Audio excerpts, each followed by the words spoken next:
Good morning! So, ayun, medyo kakagising ko lang at maliligo pa lang ako. Ngayon, medyo malamig ng kaunti kasi yung hangin, medyo mas malamig siya, tapos medyo makulimlim. Sana kung uulan, umulan, pero sana wag bumaha. Ayun, so ngayon pala is Sunday at Mother's Day! So, sa lahat ng kaibigan ko, sa lahat ng mommies out there, Happy Mother's Day sa inyong lahat. Sa mga mommy na, sa magiging mommy pa lang, at sa mga tumatayong mother, sa kapatid, or kung kanino man. Basta sa inyong lahat na mommy na, or magiging mommy at tumatayong mommy. Happy Mother's Day! Ayun. So, maliligo na ako. Hello! Tapos na ako maligo. At ang sarap sa pakiramdam, naibsan yung pakiramdam ng mainit. At nanlilimahid, naglalagkit at pagpawis-pawis. Obvious naman, no? Yung kung nakita nyo yung vlog ko kahapon, nakakatawa kasi talagang butil-butil yung pawis ko. Sobrang init kasi kahit nakatutok na yung fan. Kasi actually, may aircon naman. Pero kasi, syempre, diba, tumataas yung kuryente. So, kung kaya pa naman, tiis-tiis, diba? Kasi namamahalan ako eh. Namamahalan ako. Saka ako lang naman. Kung nandito yung, kung marami kami, kung nandito siguro yung mga ibang kapatid, baka okay lang gumamit. Pero kung ako lang naman mag-isa, tiis-tiis. Yun. So, ayun. Siguro, ayun, magluluto na ako after nito. Tapos, by the way, I got invited sa binyag kasi yung friend ko nanganak na siya, tapos parang ilang months na ba siya nanganak, may 2 or 3 months na ata, and then yung christening ng baby niya is on May 17th, tapos sa Paranaque siya sa St. Joseph church or parish, dun lang yun malapit sa kanila, dun din ako bininyagan. So excited ako na mag-vlog about it, and actually, it's also been a while na nakita ko siya kasi siguro I saw her before she got pregnant. So, I think more than a year na rin na hindi kami nagkita.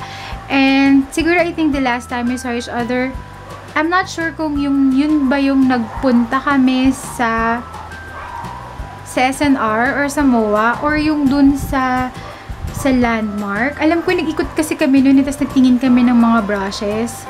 I'm not really sure, tatanong ko sa kanya. But I'm hoping to see them. Sana makapunta ako on the 17th kasi as of the moment, yun nga, marami kami inaayos ng dad ko about sa mga legal matters. So, sana magkaroon ng time kasi gusto ko na rin makita siya at yung baby niya. Eee!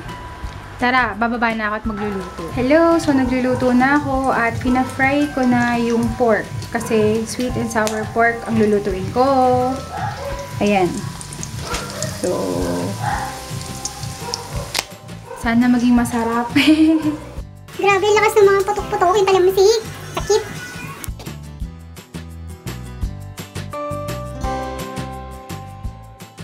Talamsikan ako. Hindi ko ano kung nakikita nyo ba kung gaano kapula. Basta sobrang pula niya. Ayan. Sobrang... Ayan, yung kamay ko na talamsikan. Hapde. Sobrang hapde. Ay, sana wag lumubo. Ayun, so nakaupo muna ako dito kasi napaso ako at ang sakit ng kamay ko. Sobrang daming tilamsik. Kaya dito muna ako. Tsaka sobrang hininaan ko na yung apoy. Sobrang mahina na siya. Sakit. Ayan, tapos na kami magluto at nakapaghanda na kami ng lunch. So, ang lunch namin ay ayan na siya. Yan. Kaso, ang sakit pa rin ng paso ko. O, diba? Ang pula-pula na niya. Sana wag talaga siyang lumubo.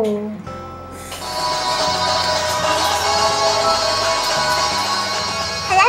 So, I'm back. Kakatapos na namin mag-lunch. Nakapagugas na yun si Jeff ng mga plato since siya yung masipag magugas. Tapos, ako ngayon magsusulat na ulit ako ng modules. Actually, dapat maglalaba ako, but instead of doing the laundry, I will just answer my modules since I got burned kanina. Nagkaroon ako ng scalding. Tama diba? Yung may tawag doon. Anyway. So yun, masakit kasi siya. So kung maglalaba ako, baka lalo lumalato, baka lumubo. Diba? Minsan pag napasukan, nagkakaroon ng blisters. Ayun, sana hindi na siya lumubo. Sana kahit mamulan na lang, mas masarap kanina, masawag na lumubo. Kasi medyo jahe pag may lumulubo pa, diba? Tapos pag tumama sa kasal, ang sakit. Anyways, namikit yung... Ayun. So, ayun. Tapos nga pala, so si Jeff na rin yung maglalaba. inutusan ko na lang siya na siya na rin yung maglaba kasi since nababad ko na kasi siya, nababad ko na yung labahin ko. Tapos nakaplano na na maglalaba ako, but then again, yun nga, I cannot do the laundry anymore since napasok ko ng sobrang tilamsik naman mantika, diba? It's supposed to parang mag-mellow na yung pagtilamsik nun kasi may breading siya. Pero yung breading kasi na ginamit namin, yung parang orange talaga, yung parang may tempura ba yun? Anyways, kasi parang leftover na yun eh, ng nakaraang pag ginamit na pang breading. So, ayun, basta parang nagluto yata last week ng pork chop, tapos binreading, kasi yung ginamit tapos yung may sobra pa. Eh, since okay pa naman, di ginamit namin. Kaso, parang matilamsik siya, hindi ko alam. Pero marami naman, okay naman yung mantika ko, enough naman siya, hindi naman sobrang lubog na lubog, pero hindi rin sobrang konti. Eh, ewan ko kung bakit gano'n. Tapos, ayun. By the way, naka-braids ako. Ang init kasi. Hindi ko alam kung tawag sa braids na to na ginawa ko, pero para lang wag akong mainitan sa likod, at ayoko magkaroon ng buhang araw. Kasi si Jeff, kagabi, nakita namin, meron siyang buhang araw, tapos sobrang kati, yung likod niya, sobrang sakit daw, parang, nakakatawa ka eh. Anyway, so sige, mag-start na ako magsulat, tapos see you in a while. Yun, so baba muna tayo para mag-merienda. So, magme-merienda na tayo. Actually, si Jeff ayaw pa niya kumain, pero ako, hintayin ko na lang siya, pero ito yung merienda ko. Ayan. Ito ay yung Mond na special na Mond mocha. Tapos, ito naman, ito siya, ube yam. Ngayon ko palang siya ito-try. Ngayon ko pala ito-try yan, so tingnan natin kung masarap. At pag masarap, ulit-ulitin. So yan, dito na ako, tapos na kami mag-merienda. Medyo na-bad trip ako, kasi si Jeff ginulat ako. Pero sayot lang naman ako na-bad trip. Ayun, sumusulat na ako ulit. Para matapos ko na to. I mean, para mas marami na akong magawa at matapos. Ang dami kasi niya, tapos puro siya table. Anyway, sige, masulat na ako. Hey guys! So ayan, medyo tapos na ako magsulat kasi actually hindi pa siya tapos pero tinapos ko na siya kasi medyo pagod na yung kamay ko tsaka sumasakit-sakit na siya.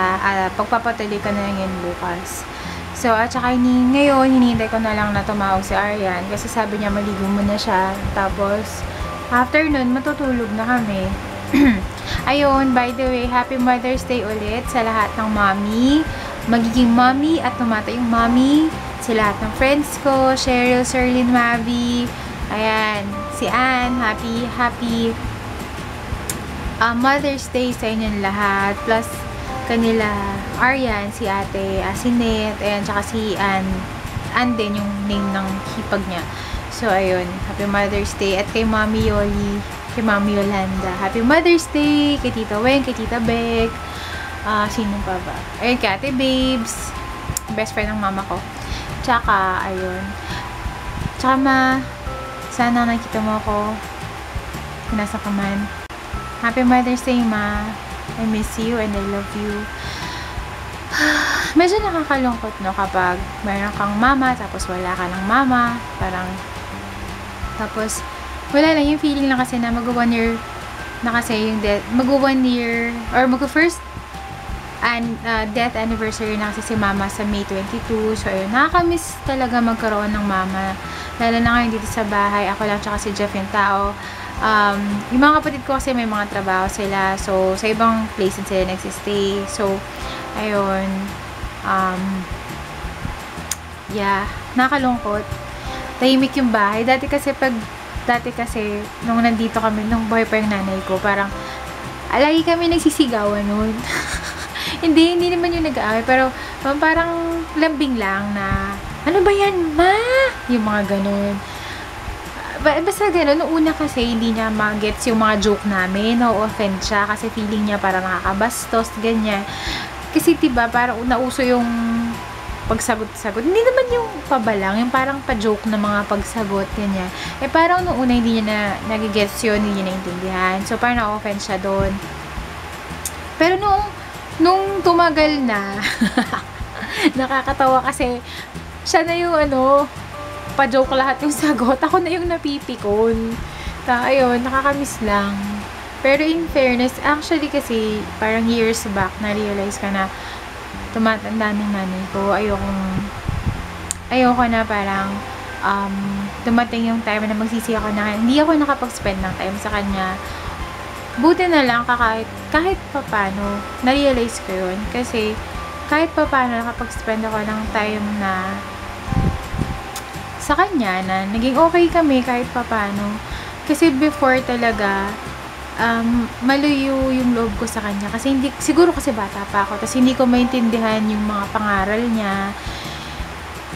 syempre bata ka pa eh, parang, although pinipilit niyang maintindihan ko lahat, parang, andun kasi yung, parang nagre-rebelde ako kasi gusto ko ako yung masunod. Diba? Kadalasan naman ganun kapag bata ka pa. Medyo, may panahon na yung ibang tao, diba, nang ganun. Narealize ko naman yung mali ko, kaya, ayun, at thankful ako na, kahit pa paano, na-realize ko yung mga mistakes ko at naging thankful ako na alam mo yun, na bago nawala yung nanay ko, na-appreciate ko kung ano yung effort niya sa akin bilang nanay ko, na lahat pala yun may purpose, lahat yun may silbi, hindi yun para lang pagalitan ako or what. Yun yung pangaral na dadalhin ko sa buong buhay ko, na kahit mawala na siya, yun yung parang best thing na maiiwan niya sa akin, yung mga pangaral niya talaga. Iyak ako. Namimiss ko na kasi nanay ko. So, ayun, nakakamiss talaga. Kaya yung sa mga tao dyan, kung meron mang makakapanood itong vlog ko na to, at meron kayo sama ng loob sa nanay ninyo, sana wag niyong isipin, sana maaga niyong ma-realize para mas maaga rin or mas mahaba rin pa yung time na pwede niyong makasama yung mga magulang ninyo. Kasi yung magulang natin, hindi yan forever na nandyan. So, darating talaga yung time na mauna sila sa atin. Ganun, diba? Yun naman yung cycle ng life, eh, diba? Yun. So, actually, sinisip ko nga baka mas okay na lang din yun na nanay ko na lang or yung magulang na lang yan nauna kaysa sa anak, kasi sabi nila mas masakit daw kapag ang magulang ang naglibing sa anak. So, mas natural daw kasi na ito yung process na magulang bago ang anak. Although yung syempre case to case basis, kasi yung kinamatay naman ng mama ko is hindi natural death. I mean, dahil sa sakit. So, ayun. Nakakamiss si mama.